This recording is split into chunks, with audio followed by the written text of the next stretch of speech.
এটি হলো হিমাচল প্রদেশের সারানে অবস্থিত ভীমাকালী মন্দির। চারিদিকে পাহাড়, ঠান্ডা হাওয়া আর এক অদ্ভুত শান্ত পরিবেশ।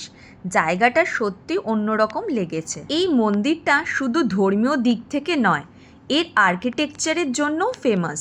পুরো কাঠ আর পাথরের কাজ দেখে মনে হয় যেন পাহাড়ের মাঝখানে কোনো পুরনো রাজপ্রাসাদ দাঁড়িয়ে আছে। হিমাচলের ট্রেডিশনাল কাঠকুনি স্টাইলে তৈরি এই মন্দিরটা দেখতে সত্যি অসাধারণ।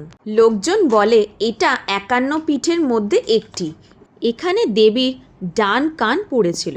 মন্দিরের ভেতরে ফটোগ্রাফি অ্যালাউড নয়, তাই দেখাতে পারলাম না। আর রয়েছে শিবের মন্দির। পাথরের গায়ের কাজগুলো লক্ষ্য করো, খুবই সুন্দর। এখানে সারা বছর প্রচুর ভক্ত আসেন দূর দূরান্ত থেকে। সারানে গেলে এই মন্দিরটা মিস করো না কিন্তু।